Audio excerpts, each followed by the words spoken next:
Hello everyone, welcome to YouTube study. Myself Dinesh Yadav. आज के इस वीडियो में यूपी बोर्ड क्लास 10th के बच्चों का फिजिक्स स्टार्ट कर रहे हैं। फिजिक्स का फर्स्ट चैप्टर है, यानी कि प्रकाश, परावर्तन तथा अपवर्तन। अगर देखिए मैं बता दूं, अगर आप बोर्ड तैयारी कर रहे हैं तो फिजिक्स में कोई भी दिक्कत नहीं होगा, क्योंकि मैं हर एक चैप्टर को बहुत इजी तरीके से समझाने वाला हूँ। कोई भी न्यूमेरिकल हो बहुत इजी तरीके से समझाएंगे। अगर आप बोर्ड एग्जाम 2022 की तैयारी कर रहे हैं तो चैनल को तुरंत सब्सक्राइब करके बेल आइकन हिट कर लीजिए, ताकि कोई भी चैप्टर मिस ना हो और बहुत ही अच्छा से तैयारी आप कर सकें। तो चलिए स्टार्ट करते हैं। देखिए मैं फिजिक्स का फर्स्ट चैप्टर जो आपका है प्रकाश, परावर्तन तथा अपवर्तन, इसको पढ़ाने वाला हूँ। यानी इंग्लिश में बोलते हैं इसको लाइट रिफ्लेक्शन एंड रिफ्रैक्शन। ठीक है, ये देख सकते हैं कि इसमें सबसे पहले मैं बात करूं कि ये जो चैप्टर पढ़ रहे हैं आप, ये लाइट से संबंधित है। यानी कि लाइट के बारे में इस चैप्टर में बहुत सारे कुछ सीखने को आपको मिलेगा। ठीक है, तो सबसे पहले मैं बात करूं कि जितने भी मैं चैप्टर आपको पढ़ाऊंगा फिजिक्स का, उनका हैंड रिटन नोट्स भी प्रोवाइड करूंगा, वो भी फ्री में। ठीक है, तो इस वीडियो के डिस्क्रिप्शन में टेलीग्राम का लिंक है। क्लास 10th का बच्चों का ग्रुप बनाया हूं, वहां पर जाकर आपको ज्वाइन हो जाना है, क्योंकि वहीं पर सभी नोट्स अवेलेबल होंगे, वहीं पर फ्री में नोट्स मतलब दिए जाएंगे।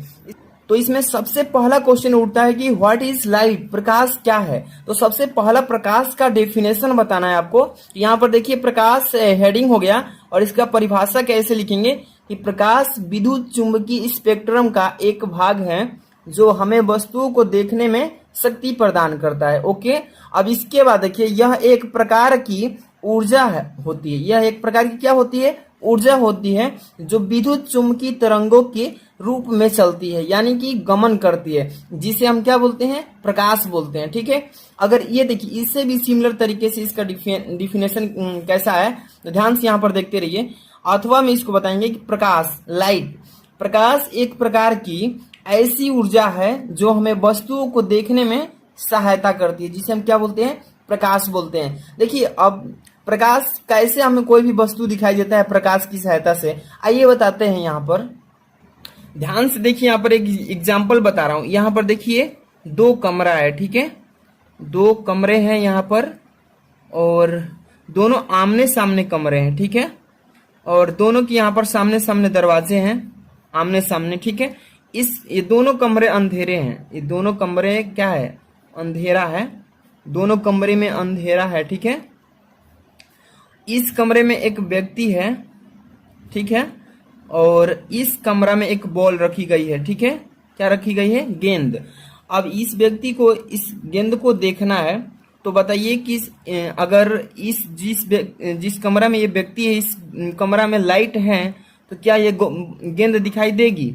नहीं दिखाई देगा। ठीक है, अब देखिए मान लीजिए कि इस कमरा में, जिस कमरा में गेंद है और इस कमरा में लाइट है, और इस कमरा में, जिस कमरा में व्यक्ति है, इसमें लाइट नहीं है, तो गेंद दिखाई देगी कि नहीं? दिखाई देगी। क्योंकि देखिए आप यहाँ पर ध्यान से आपको देखना है, ये जो एक मनुष्य है और इसको गेंद देखना है, ये गेंद कहाँ पर है? अंधेरा कमरा में। यहाँ पर से देखिए जब कोई भी टार्च जलाएंगे, तो यहाँ से जब टार्च से रोशनी जाएगा तो इस गेंद पर पड़ेगा, और गेंद पर जैसे ही पड़ेगा तो गेंद पर से प्रवर्तन होगा। प्रकाश का क्या होगा? प्रवर्तन होगा। प्रवर्तन होगा तो ये लाइट चारों तरफ क्या हो जाएगी? फैल जाएगी। और जैसे ही लाइट फैलेगी तो ये मनुष्य के आंख पर पड़ेगी।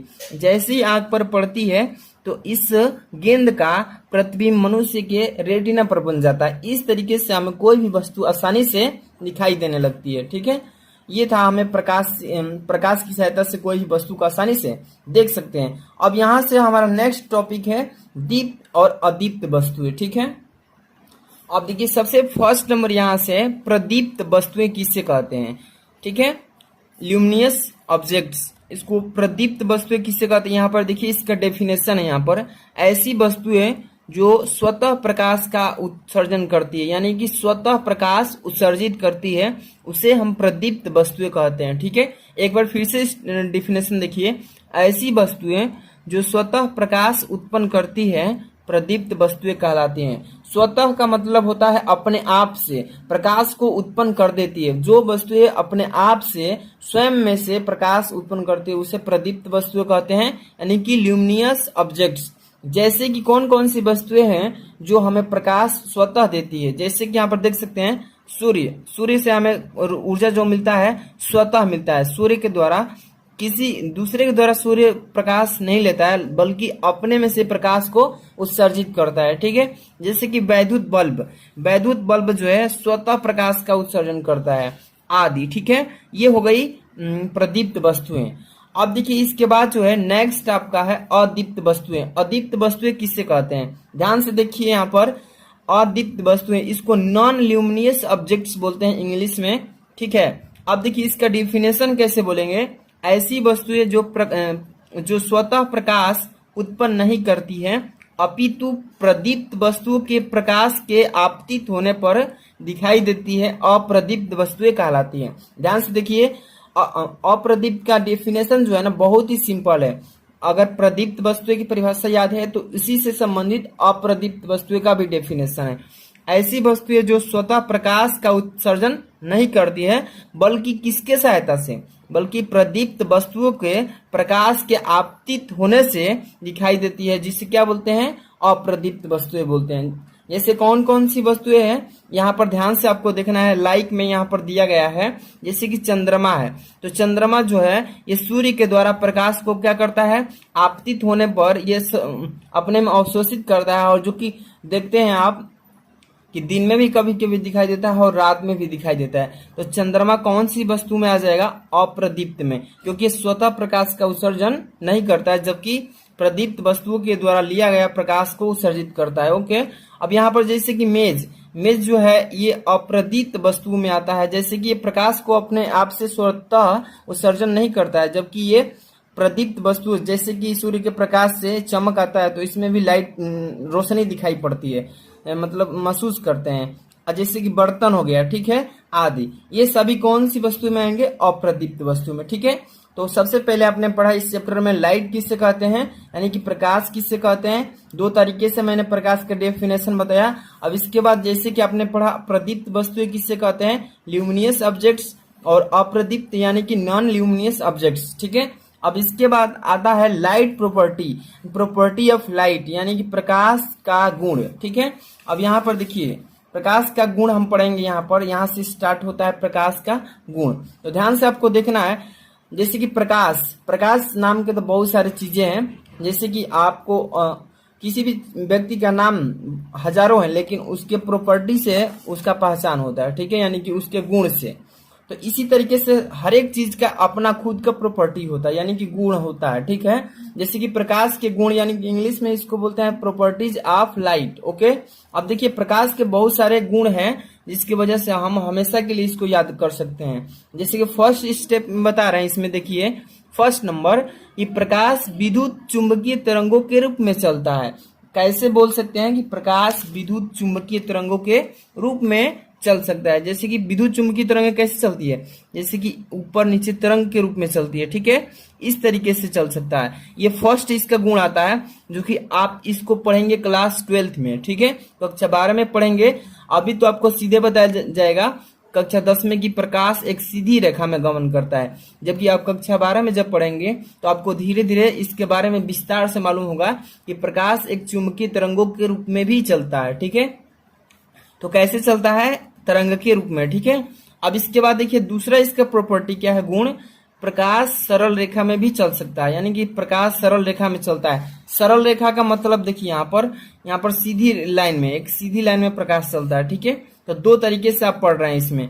जैसे कि आपको अगर जानकारी लेना है कि कैसे प्रकाश सीधी सरल रेखा में चलता है, देखिए एक दीवार होगा यहाँ पर, और यहाँ पर सूर्य होगा। ठीक है, और सूर्य से चारों तरफ प्रकाश को फैल रहा होगा, और ये दीवार में एक छोटा सा छिद्र होगा। ठीक है, देखे होंगे, और यहाँ से जब प्रकाश आएगा तो ये जो छोटा सा छिद्र है, यहाँ से प्रकाश एक सीधी रेखा में देखिएगा गमन करता हुआ दिखाई देगा। या आप टाट बेर का जो घर होता है ना, उसमें देखिएगा कोई भी जब सूर्य निकलता है ना, तो उसमें से छोटे छोटे छिद्र होते हैं, तो सीधी रेखा में क्या होता है, प्रकाश दिखाई देता है, निकला हुआ दिखाई देता है ना। तो इस तरीके से इसका दूसरा गुण आप याद कर सकते हैं। नेक्स्ट है आपका थर्ड नंबर, ध्यान से सुनिएगा, प्रकाश निर्वात में चल सकता है। निर्वात का मतलब बहुत सारे बच्चों को समझ में नहीं आता होगा। प्रकाश निर्वात में चल सकता है। निर्वात का मतलब जहां पर हवा और पानी ना हो। ठीक है, और हवा और पानी कहां पर नहीं मिलेगा, अंतरिक्ष में। तो ये प्रकाश जो है निर्वात में चल सकता है और इसकी चाल कितनी होती है 3 × 10⁸ मीटर प्रति सेकेंड। यानी कि आप समझ सकते हैं कि 3 पर कितने जीरो, 8 जीरो, और मीटर, इतना मीटर 1 सेकेंड में चलता है स्पीड से। तो इसका ये गुण होता है प्रकाश में। ठीक है, तो अगला आप देखिए इसमें 4 नंबर क्या है, चमकदार तलों पर प्रकाश का प्रवर्तन होता है। चमकदार तल देखे होंगे जहां पर कोई भी स्टील होगा या कोई भी चमकदार तल होगा। ठीक है, तो देखे होंगे कि वहां पर जो चमकदार तल होता है वहां पर कोई भी प्रकाश आता होगा तो वहां पर चारों तरफ क्या हो जाता होगा, फैल जाता होगा। यानी कि फैलने का मतलब होता है कि उसका प्रवर्तन हो जाता है। तो ये भी प्रकाश में गुण पाया जाता है। ठीक है, अगला क्वेश्चन इसमें देखिए 5 नंबर, इसका प्रॉपर्टी क्या है। 5 नंबर दिया इसमें कि यदि प्रकाश एक पारदर्शी माध्यम से दूसरे पारदर्शी माध्यम में जाता है तो उसका अपवर्तन हो जाता है। अपवर्तन का मतलब ध्यान से देखिए, इसी चैप्टर में वो भी पढ़ने को मिलेगा आपको। यहाँ पर देखिए ऊपर वाला एक माध्यम हो गया और एक नीचे वाला माध्यम। तो ये वाला ऊपर वाला जो है ये वायु माध्यम है। वायु का मतलब ये इसमें केवल हवा है, और ये जो नीचे दिख रहा है इसमें ये कांच है या जल हो गया।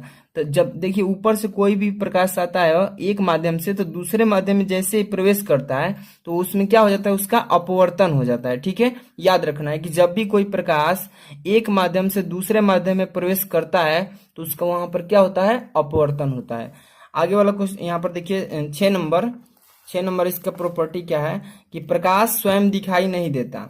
प्रकाश स्वयं दिखाई नहीं देता लेकिन इसकी सहायता से वस्तुएं दिखाई देती है। ठीक है, प्रकाश को हम देख नहीं सकते, केवल महसूस कर सकते हैं। ठीक है, लेकिन हम इसकी सहायता से बहुत सारी वस्तुओं को देख सकते हैं। ये भी इसमें प्रॉपर्टी होता है। आगे देखिए इसमें 7वां नंबर गुण क्या है, 7 नंबर, कि दृश्य प्रकाश की तरंग दैर्ध्य।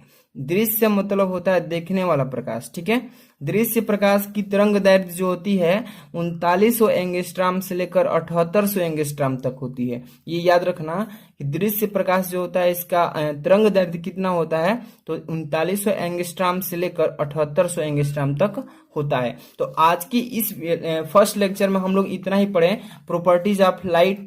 अब इसके बाद आपको हम बताएंगे क्या, तो प्रकाश का प्रवर्तन। आप देख सकते हैं कहां से स्टार्ट करने वाला टॉपिक, प्रकाश प्रवर्तन, यानी कि प्रकाश का प्रवर्तन कैसे होता है फिगर के माध्यम से भी बताएंगे। बहुत बेस्ट तरीके से समझ में आएगा। अगर आप बोर्ड एग्जाम कर रहे हैं और अच्छा स्कोर करना चाहते हैं, अच्छा नंबर लाना चाहते हैं, तो इस चैनल को तुरंत सब्सक्राइब करके बेल आइकन हिट कर लीजिए, क्योंकि हर एक चैप्टर, जितने भी फिजिक्स के चैप्टर हैं टोटल चैप्टर को बहुत ही अच्छे से समझाएंगे। जितने भी चैप्टर के न्यूमेरिकल हैं बहुत ही इजी तरीके से समझाएंगे, इसलिए चैनल को सब्सक्राइब कर लीजिएगा। और देखिए जितने भी चैप्टर मैं पढ़ाऊंगा हर एक लेक्चर का पीडीएफ जो बनाऊंगा हैंड रिटन, हाथ से लिखा हुआ, उसका मैं टेलीग्राम पर सेंड करूंगा। इसलिए अगर आप टेलीग्राम में अभी तक ज्वाइन नहीं हुए हैं तो वीडियो के डिस्क्रिप्शन में टेलीग्राम का लिंक है, वहां पर जाइए, तुरंत ज्वाइन हो जाइए। वहीं पर सब कुछ फ्री में पीडीएफ मिलेगा। ठीक है, चलिए लाइक कर दीजिए, वीडियो को शुरू करते हैं। फर्स्ट नंबर देख सकते हैं प्रकाश का प्रवर्तन, इसको इंग्लिश में बोलते हैं रिफ्लेक्शन ऑफ लाइट।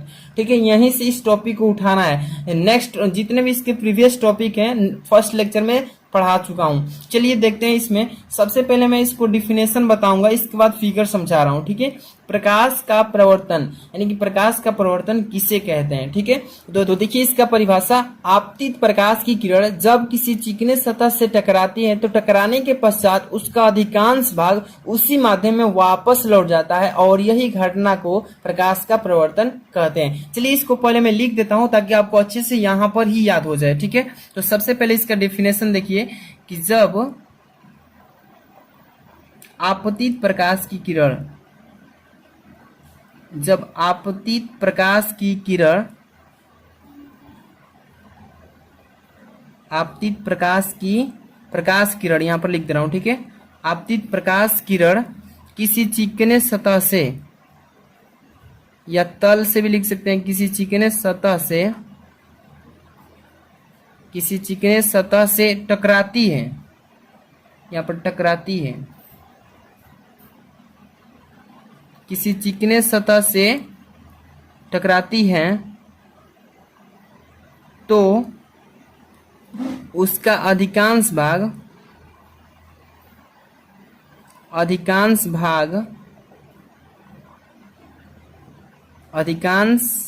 भाग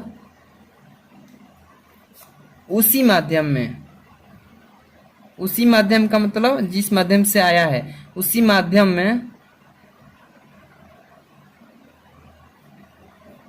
में वापस लौट जाता है, वापस लौट जाता है। इस घटना को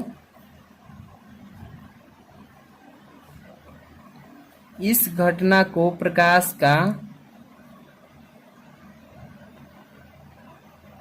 का प्रवर्तन कहते हैं। ठीक है, प्रकाश का प्रवर्तन कहते हैं। ठीक है, यहाँ पर आपको डिफिनेशन समझ में आ गया होगा, ध्यान समझिए। प्रकाश प्रवर्तन यानी कि रिफ्लेक्शन ऑफ लाइट, जब आपतित प्रकाश किरण किसी चिकने, यहाँ पर चिकना छोड़ दिए हैं, ठीक है, यहाँ पर देखिए किसी चिकने सतह से टकराती है तो उसका अधिकांश भाग उसी माध्यम में वापस लौट जाता है। इस घटना को प्रकाश का प्रवर्तन कहते हैं। अब देखिए इसको फिगर से कैसे समझेंगे, ध्यान से बस देखते रहिए। यहाँ पर फिगर में बना रहा हूँ। ठीक है, सबसे पहले मैं यहाँ पर एक दर्पण खींच रहा हूँ। ठीक है, दर्पण खींच लिया। ठीक है, और इस दर्पण के एक साइड को कलई कर देता हूँ। ठीक है, कलई का मतलब पॉलिश कर देता हूँ पेंट का। यहाँ पर मान लीजिए एक तरफ से कलई के रहेगा तभी प्रकाश का प्रवर्तन हो पाएगा, अन्यथा अपवर्तन हो जाएगा। ठीक है, तो यहाँ पर देखिए एक साइड को मैंने क्या कर दिया, पॉलिश कर दिया। अब यहाँ पर ध्यान देना है आपको कि इस जो चिकने सतह है इस पर आपतित प्रकाश की किरण भेजना है। ठीक है, यहाँ पर प्रकाश की किरण को आ रही है, इसको भेज रहे हैं। ठीक है, आपतित प्रकाश किरण, और जैसे ही यहाँ पर दर्पण पर पहुंचती है तो यहाँ पर टकराएगी, और टकराने के पश्चात ये फिर उसी माध्यम में वापस लौट जाएगी। जिस माध्यम में ये आई थी उसी माध्यम से वापस लौट जाएगी। देखिए कैसे जा रही है, टकराने के पश्चात ये वापस लौट गई। अब देखिए ध्यान देना है, ये जो आ रही है किरण, इसको यहाँ पर एरो से डिनोट कर दे रहा हूँ कि ये आ रही है, और इसको आपतित किरण बोलते हैं। जो किरण आ रही है इसको आपतित किरण कहते हैं, आपतित किरण। ठीक है, यहाँ पर आपतित किरण लिख दिया, और इसी को इंग्लिश में बोलते हैं इंसिडेंट रे। तो इसको आई से भी प्रदर्शित कर सकते हैं। ओके, अब यहाँ पर ये देखिए टकराने के बाद अब ये जो जा रही है किरण, इसको इस एरो से क्लिक मतलब कि यहाँ पर एरो से प्रदर्शित कर दिया, इसको बोलेंगे परावर्तित किरण, परावर्तित किरण। ठीक है, ये हो गया परावर्तित किरण। अब इसको स्मॉल आर से प्रदर्शित करते हैं रिफ्लेक्टिव रे। ओके, समझ में आ रहा है। अब देखिए इतना काम कर लिए, एक पहले हमने दर्पण बनाया, एक साइड को उसको कलई कर दिया, ऊपर वाला जो चिकना है इस पर सबसे पहले मैं आपतित प्रकाश किरण भेजा। जैसे ही आई तो यहाँ पर चिकना सतह से टकराई, टकराने के पश्चात फिर उसी माध्यम में वापस लौट गई, जिसको हम परावर्तित किरण बोलेंगे। और यहाँ पर एक हम नॉर्मल डालेंगे, बीच में क्या डालेंगे, एक नॉर्मल डालेंगे, यानी कि हिंदी में अभिलंब बोलते हैं। और ये नॉर्मल हम डॉट डॉट करके डाल रहे हैं। ठीक है ना, यहाँ पर नॉर्मल को डॉट डॉट करके ही डालते हैं। अब देखिए इसको हिंदी में बोलते हैं अभिलंब। ठीक है, क्या बोलते हैं, अभिलंब बोलते हैं। ओके, ये हो गया हमारा अभिलंब। इंग्लिश में नॉर्मल बोलते हैं, एन से भी डिनोट करते हैं। अब देखिए नॉर्मल डालने का कारण क्या है कि आपतित किरण और परावर्तित किरण दोनों के बीच कितना का एंगल बन रहा है, कितने अंश का कोण बन रहा है, ये हमें पता करना है। तो देखिए ये जो आपतित किरण तथा नॉर्मल के बीच बने कोण को आपतन कोण आई से डिनोट करते हैं, और नॉर्मल यानी कि अभिलंब और परावर्तित किरण के बीच जो कोण बनेगा इसको रिफ्लेक्टिव एंगल बोलते हैं, यानी कि परावर्तन कोण बोलते हैं। इसको आर से, स्मॉल आर से प्रदर्शित करते हैं। ठीक है, इतना क्लियर हो गया प्रकाश का प्रवर्तन का। यहाँ पर अगर फिगर समझ लेते हैं तो आपको परिभाषा बहुत ही आसानी से याद हो जाएगा। कैसे कि देखिए यहाँ पर सबसे पहले मैंने दर्पण लिया, एक साइड का कलई होना चाहिए तभी आप परिवर्तन कर सकते हैं प्रकाश का, अन्यथा दोनों साइड अगर पॉलिश नहीं है तो प्रकाश का अपवर्तन हो जाएगा। इसलिए एक साइड पॉलिश होना चाहिए। देखिए यहाँ पर आपतित प्रकाश किरण, जब कोई प्रकाश किरण, आपतित प्रकाश किरण किसी चिकने सतह से टकराती है तो टकराने के पश्चात फिर उसी माध्यम में वापस लौट रही है। अब यहाँ पर बीच में हमने एंगल, यहाँ पर देखिए नॉर्मल डाला है ताकि दोनों के बीच का एंगल माप सकें। तो ठीक है, इतना आपको क्लियर हो गया। इसी घटना को प्रकाश का प्रवर्तन कहते हैं। अब यहाँ पर देखिए हमें प्रकाश प्रवर्तन के नियम पढ़ना है। ये जो प्रवर्तन हो रहा है ना, इसके नियम बने हैं और वो 2 नियम है। ठीक है, तो सबसे पहले इसको समझते हैं। चलिए देखिए अब यहाँ पर प्रकाश प्रवर्तन के नियम, हमें यहाँ पर सबसे पहले आपको ये फिगर समझ में आना चाहिए। अगर फिगर समझ में आ जाता है तो नियम भी बहुत इजी तरीके से याद कर लेंगे। और इन सारे लेक्चर का पीडीएफ अगर चाहते हैं हैंड रिटेन, तो वीडियो को डिस्क्रिप्शन में जानते हैं टेलीग्राम का लिंक है, वहां पर जाना पड़ेगा, ज्वाइन हो जाइए, वहीं पर सब कुछ मिलेगा। बोर्ड एग्जाम 2022 के लिए बहुत कुछ यहाँ पर चैनल पर मिलने वाला है, तो तुरंत ज्वाइन हो जाइए। देखिए प्रकाश प्रवर्तन के नियम, फर्स्ट नियम यहाँ पर मैं बता रहा हूँ, इसके 2 नियम है, ठीक है ना। पहला नियम मैं लिख दे रहा हूँ यहाँ पर, ध्यान से देखिए। पहले तो फिगर समझ लीजिए। आपतित किरण तथा प्रवर्तित किरण बीच में डाला गया नॉर्मल, ये तीनों एक ही तल में होते हैं। ये फर्स्ट नियम है, लिख दे रहा हूं यहां पर। देखिए आपतित किरण, ठीक है, आपतित किरण। अब यहां पर कमा लगा दे रहा हूं। परावर्तित किरण, यहां पर देखिए परावर्तित, ठीक है, आपतित किरण, परावर्तित किरण तथा बीच में खींचा गया, बीच में खींचा गया, ठीक है, तथा बीच में खींचा गया, यहां पर देखिए बीच में खींचा गया अभिलंब, ये तीनों एक ही तल में होते हैं, एक ही तल में होते हैं, ठीक है। अभी समझा रहा हूं, इसको ध्यान से समझना है। ध्यान से देखिए, यहाँ पर प्रकाश प्रवर्तन का फर्स्ट नियम है कि आपतित किरण, ध्यान से देखिए यहाँ पर फिगर में आपतित किरण आई आ रही है ना, कमा लगाए हैं। परावर्तित किरण ये जा रही है ना रिफ्लेक्टिव होकर, परावर्तित किरण तथा बीच में खींचा गया अभिलंब, बीच में मैंने अभिलंब खींचा है ना नॉर्मल, ये तीनों एक ही तल में होते हैं। मेन इसका पॉइंट पकड़ना है आपको। आपतित किरण, परावर्तित किरण, बीच में खींचा गया अभिलंब, तीनों का तल कहाँ पर है? एक ही बिंदु पर है। बस फर्स्ट नियम ये कहता है। ओके, अब इसके बाद सेकंड नियम देखिए यहाँ पर ध्यान से। यहाँ पर मैं सेकंड नियम लिख रहा हूं, ध्यान से बस आपको देखना है, ठीक है। अब यहाँ पर देखिए, एक बार फिगर पर चलते हैं। आपतित, यहाँ पर किरण है ना, आपतित किरण तथा नॉर्मल के बीच ये दोनों है, इस कोण को बोलते हैं आपतन कोण, ठीक है। और फिर देखिए, अभिलंब तथा परावर्तित किरण के बीच जो ये कोण बनेगा, इसको बोलते हैं परावर्तन कोण। तो यहाँ पर हम लिखेंगे इसको आपतन कोण आई, परावर्तन कोण स्मॉल आर, ठीक है। यहाँ पर चलिए देखिए, सबसे पहले यहाँ पर लिखेंगे आपतन कोण, ठीक है ना, आपतन कोण। आपतन कोण को मैंने बताया अभी इंसिडेंट, यहाँ पर आई इंसिडेंट एंगल, ओके। तो यहाँ पर आई से डिनोट कर लेंगे इसको। अब यहाँ पर देखिए तथा लिखेंगे, और इसके बाद यहाँ पर प्रवर्तन कोण है ना स्मॉल आर वाला, तो यहाँ पर लिखेंगे परावर्तन कोण स्मॉल आर, ठीक है। यहाँ पर small are reflective angle, okay. यहाँ पर ध्यान दीजिए, दूसरा नियम में आपतन कोण आई तथा प्रवर्तन कोण स्मॉल आर, ये दोनों आपस में बराबर होते हैं। आपस में क्या होते हैं? बराबर होते हैं। समझ में आ रहा है ना? ध्यान से देखिए, यहाँ पर लिख देना कोण आई और बराबर कोण स्मॉल आर। ध्यान से देखिए कैसे बराबर होंगे। मैंने नॉर्मल इसीलिए डाला है यहाँ पर, आपतन कोण और प्रवर्तन कोण के बीच में नॉर्मल इसीलिए डाला है कि देखिए आपतित किरण जितने एंगल से बनाएगी, जितने एंगल पर आएगी, उतने ही एंगल से प्रवर्तित किरण भी होगी, ठीक है। इसीलिए बीच में नॉर्मल डाला है ताकि हम यहाँ पर पता कर सकें कितने का एंगल बन रहा है, ठीक है।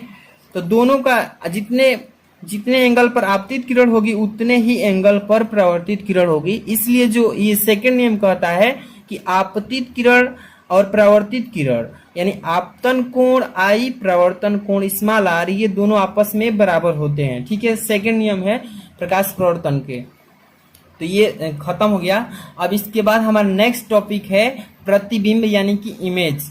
तो चलिए पहले इमेज के बारे में समझते हैं कि इमेज किससे कहते हैं, इमेज कितने प्रकार का होता है। इसके बाद हमारा नेक्स्ट टॉपिक होगा दर्पण। दर्पण किससे कहते हैं, दर्पण कितने प्रकार का होता है, अभी बहुत कुछ सीखने को मिलेगा। तो चलिए आगे चलते हैं। तो चलिए अब नेक्स्ट टॉपिक आपका आ चुका है इमेज यानी कि प्रतिबिंब। मान लीजिए कि प्रतिबिंब क्या चीज है पहले आपको समझना है। तो ये मान लीजिए पेन है और पेन के ठीक नीचे आपको प्रतिबिंब दिखाई दे रहा है, दिखाई दे रहा है ना, इसका प्रतिबिंब मतलब परछाई, और इसी को इंग्लिश में बोलते हैं इमेज। तो इसको पहले परिभाषा के अनुसार समझेंगे, फिर इसका मैं फिगर बनाकर समझा रहा हूँ, ठीक है। तो प्रतिबिंब देखिए इमेज किससे कहते हैं, पहले समझ लीजिए इसका परिभाषा क्या है कि जब कोई वस्तु, ध्यान समझिए कि जब कोई वस्तु किसी दर्पण के सामने रखी जाती है तो वस्तु से आने वाला प्रकाश दर्पण से टकराने के पश्चात, पश्चात मतलब होता है बाद, टकराने के बाद जिस बिंदु पर मिलती है उसी बिंदु को वस्तु का प्रतिबिंब कहते हैं। समझ में आया? चलिए अभी लिख रहा हूं फिर समझा रहा हूं। यहाँ पर देखिए मैं बता रहा हूं, जब याद हो जाएगा साथ में, बस बने रहिए अंत तक। जब कोई वस्तु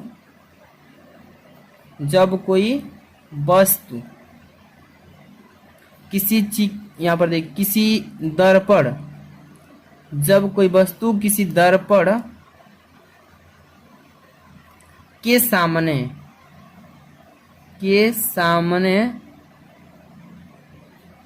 रखी जाती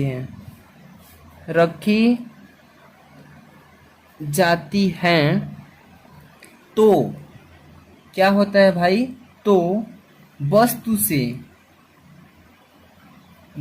से आने वाला प्रकाश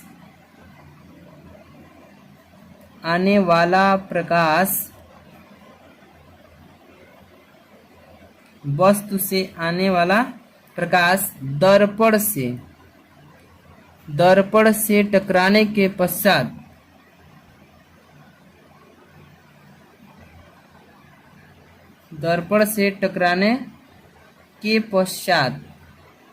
पश्चात मतलब बाद, ठीक है, पश्चात जिस बिंदु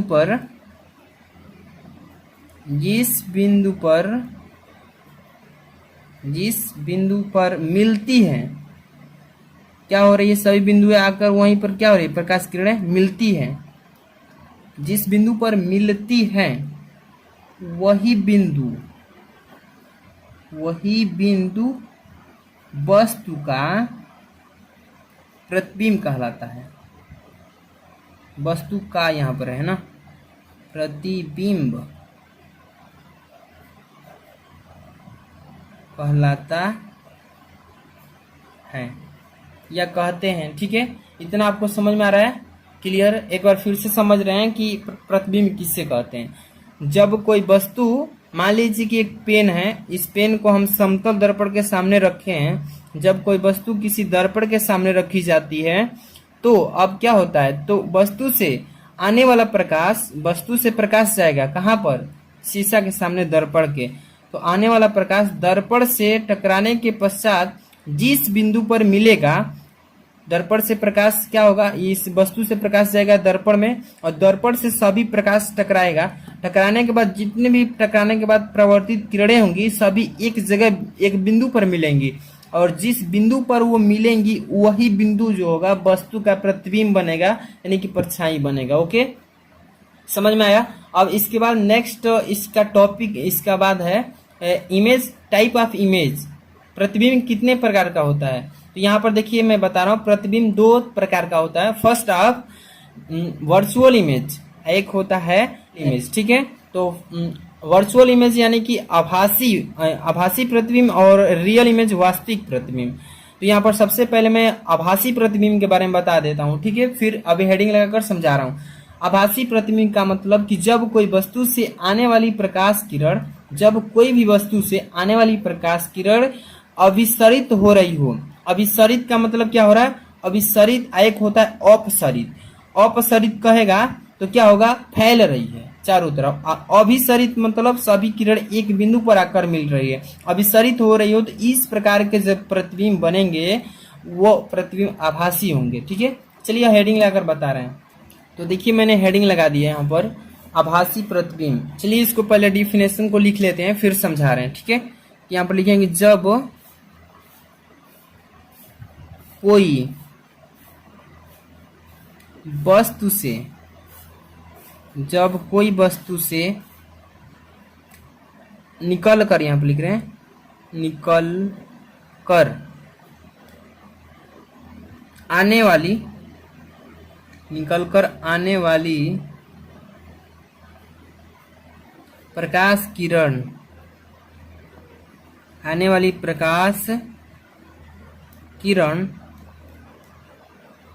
अभिसरित, यहां पर लिख रहे हैं, ठीक है, अभिसरित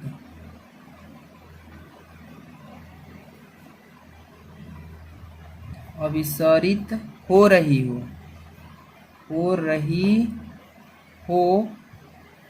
तो इस प्रकार के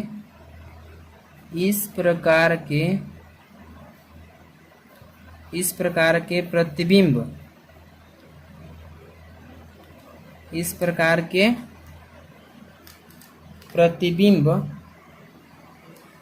प्रकार के प्रतिबिंब को आभासी प्रतिबिंब कहते हैं।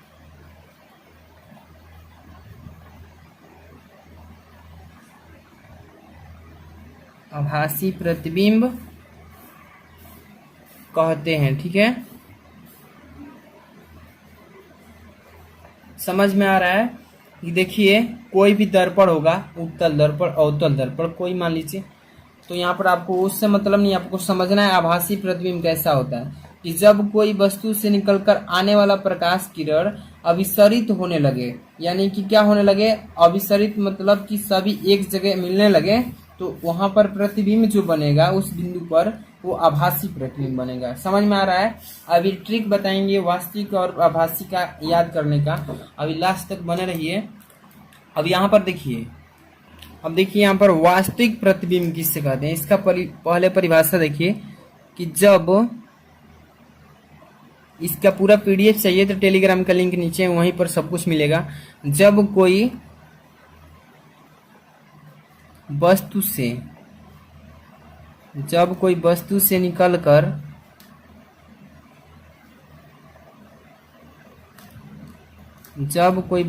निकलकर आने वाली प्रकाश किरण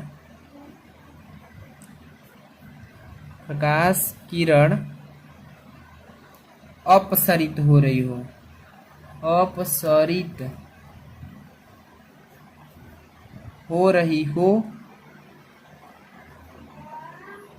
तो इस प्रकार के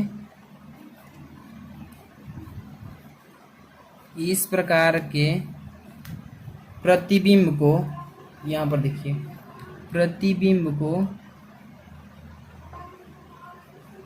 इस प्रकार के प्रतिबिंब को के लिख दिया, चलिए कोई बात, के को कौन सा वास्तविक प्रतिबिंब कहते हैं। वास्तविक प्रतिबिंब कहते हैं। ध्यान समझिए, इसको समझा रहा हूं, ठीक है।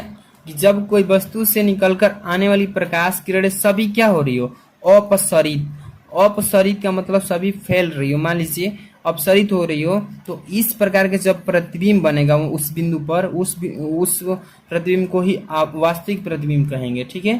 तो ये हो गया हमारा प्रतिबिंब। कितने प्रकार का होता है? 2 प्रकार का, एक होता है आभासी प्रतिबिंब और दूसरा होता है वास्तविक प्रतिबिंब। वास्तविक प्रतिबिंब को इंग्लिश में बोलते हैं रियल इमेज और आभासी को वर्चुअल इमेज, ठीक है। अब इसके बाद हम नेक्स्ट वीडियो में आपको लेकर आएंगे दर्पण, यानी कि दर्पण किससे कहते हैं, दर्पण कितने प्रकार का होता है, इसके आगे वाला मेन टॉपिक उस वीडियो में मिलेगा। इसलिए फर्स्ट वीडियो अभी नहीं देखे हैं तो यहाँ पर आई बटन पर क्लिक कीजिए, वीडियो का डिस्क्रिप्शन लिंक वहां पर भी देख लीजिए। मिलते हैं नेक्स्ट वीडियो में। सबसे पहले